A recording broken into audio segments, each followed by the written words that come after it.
Currently, I'm running the test of Geekbench 6 on my 6-core Intel Xenon E5 3.5 gigahertz Mac Pro from 2013.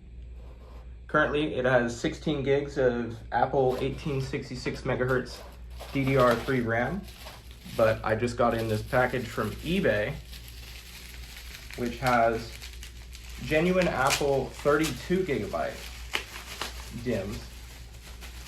So this Mac Pro has 4 slots.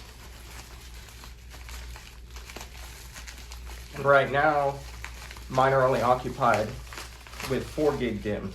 So these are genuine Black Apple 8 gigabyte DIMMs, which will put me up to 32 gigs of RAM. I know that you can get up to 64, but because I don't have the 12 core and because I'm only running 1080p video through this, and really it's just a screw around computer, 32 gigs seems to be just fine for me. I really have to try to even max out the 16 gigs on this computer, but I got this for a pretty good deal. It was only $25 shipped to my house. So once this is done running, I'll show you guys the score, and then I'll get this RAM installed and we'll run the test again. So we resulted in a single core score of 800 and a multi-core score of 3701. So now I'm going to get this machine unplugged and get these RAM DIMMs installed.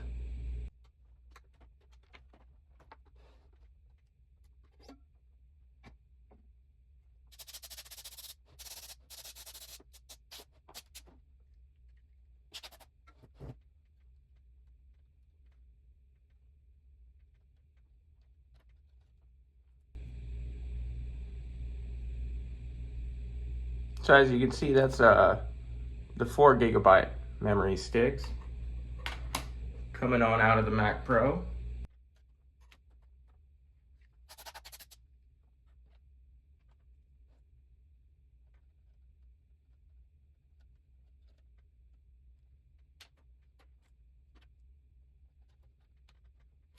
Then you just press that back in, clicks into place.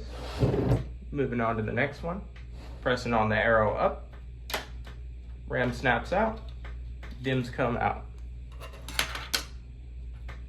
Then we just do the same thing on this other side, and then we'll be ready to power it back up.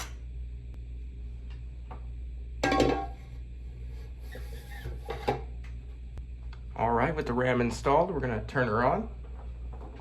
All right, lights up.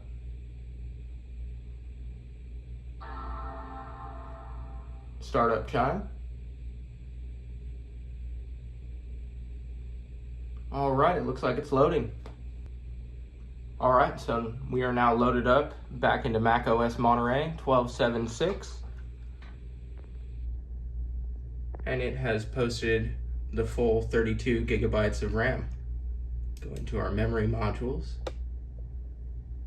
8 gigs in each of the slots. So now we're going to run Geekbench 6 again and compare the results. So for raw Geekbench scores, the single core score did not really change at all. It actually went down 2 points, but that's really negligible. Whereas the multi-core score went up. I've run this test 3 times now just to confirm. Multi-core only went up about 50 points. So for a $20 upgrade, Geekbench and basic browsing and basic video editing are really not going to take too much advantage of 32 gigs of RAM in this system. So if you're not pushing a huge workload or a workflow through this computer, you could probably scrape by with 16 gigs.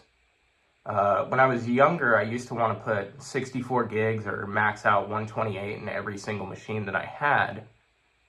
But now that I'm a little older, I realized that I don't really need as beastly of a computer as I once thought I did. And I think that this Geekbench score is not the best example of this. However, it's too easy to overbuy when these machines are so critically cheap on eBay right now. Like, I picked this one up for about $200, and you can easily slap a 12 core in this.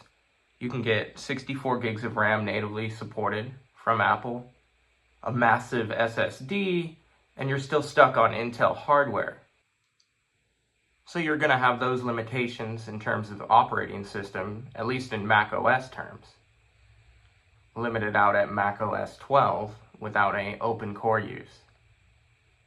So that's why I got this 6 core with the D500 graphics cards, because it's more reliable, and I'm only editing 4K or 1080p footage from a Canon HD10. So it still works perfectly fine. So anyway, that's all for today. Thank you for checking it out.